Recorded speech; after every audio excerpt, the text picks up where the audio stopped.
জামাতের বিবৃতির যে বিষয়টি যে তারা সংস্কার চান, বিএনপি যেমন নির্বাচনী রোডম্যাপের ব্যাপারে যতটা স্পষ্ট কথা বলেছে, জামাত কিন্তু দুটিকে নিয়ে এসছে। একটি হচ্ছে নির্বাচনের রোডম্যাপ, একটা হচ্ছে সংস্কারের রোডম্যাপও তারা চেয়েছেন। নির্বাচনের সুনির্দিষ্ট তারিখ বলেন নাই, তবে আবার বলেছেন যে সংস্কার হয়ে গেলে ফেব্রুয়ারিও হতে পারে। আপনার মন্তব্য জানতে চাই।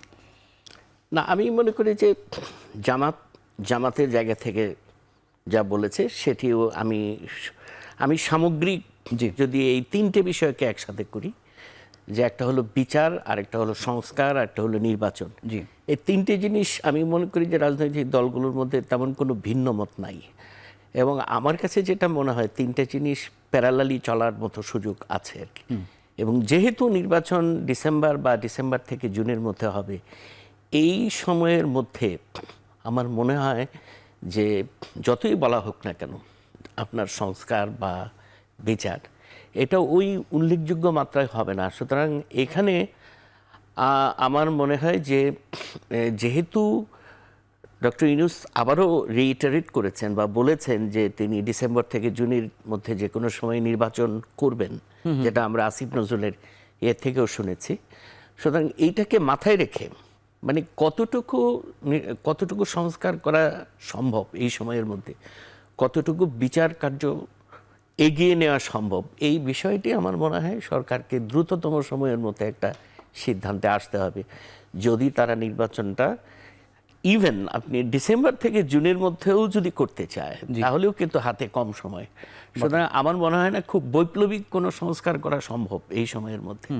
কিন্তু এই যে বিএনপির পক্ষ থেকে যে আবারও যে ডিসেম্বরের কথা বলা হলো, আপনি যেমন বলছেন যে তিনটি দলের মধ্যে তেমন কোনো আসলে পার্থক্য আপনি দেখেন না, কিন্তু এটি তো একটা সুনির্দিষ্ট পার্থক্য যে তারা ডিসেম্বরের কথা সেই একই জায়গাতে তারা আছে, মানে সেটি কি আলাদা হয় না আপনার কাছে? না, আমার কাছে আলাদা মনে হয় না। আমি মনে করি যে বিএনপি এই যে পজিশনটা নিয়েছে, এটা তার এক ধরনের কৌশলগত পজিশনই হতে পারে, যেটা দিয়ে সে এই সরকারকে একটা চাপের মধ্যে রাখতে চায় আর কি সবসময়। এটা হয়তো পরবর্তীতে পরিবর্তন করতে পারবে। মানে আমি কিন্তু বিএনপি ল্যাঙ্গুয়েজের মধ্যে ওইটা দেখি না যে বিএনপিকে যদি বলা হয় যে নির্বাচনটা আমরা ফেব্রুয়ারিতে করব, মার্চে করব, এপ্রিলে করব, বিএনপি রাজি হবে না, আচ্ছা, এরকম আমার কাছে কিন্তু মনে হয়নি কখনোই। ধন্যবাদ। আমি একটু আপনার কাছে জানতে, আপনি যোগ করতে। জি, এখানে কৌশলগত দুটো দলেরই, যে দুটো বড় দলের কথা আপনি বললেন, ডেফিনেটলি পপুলার ভোটে বিএনপি আগানো। জামাতে ইসলামের সবচেয়ে বড় এই সময়কালের কথা হচ্ছে তারা এই গভর্নমেন্টের আমলে স্থানীয় সরকার নির্বাচন চায়। তারা যুক্তি তুলে ধরছে যে স্থানীয় সরকারের নির্বাচনগুলো অতীতে এরশাদের আমলে কিংবা 111-এর সময় বা পরবর্তীকালে এই সেনা শাসিত হোক বা অন্তর্বর্তীকালীন সরকারের আমলে ভালোভাবে হয়েছে। এই জন্য তারা মনে করছে যে গ্রাসরুট থেকে এই ধাপগুলো হয়ে আসা উচিত। বিএনপি যদিও স্থানীয় সরকার নিয়ে ক্লিয়ার কাট কিছু বলেনি, তবে আই এম শিওর যে বিএনপি যেহেতু এখন নির্বাচনের কথা বলছে, এটাও সত্য কথা, বিএনপির টোটাল প্রস্তুতি কিন্তু নির্বাচনমুখী না। তারা কিন্তু সেইভাবে 31 দফা একটা ঘোষণা করেছে।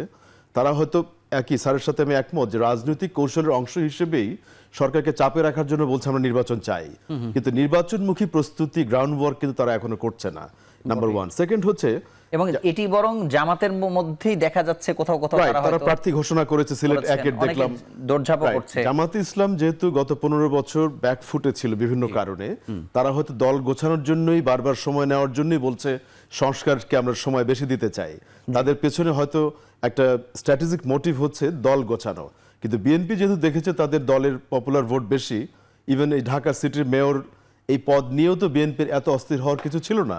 তারা হয়তো দেখেছে দক্ষিণ সিটি কর্পোরেশন নিয়ন্ত্রণ তাদের হাতে থাকলে একটা বড় রাজনৈতিক ফায়দা পাওয়া যাবে।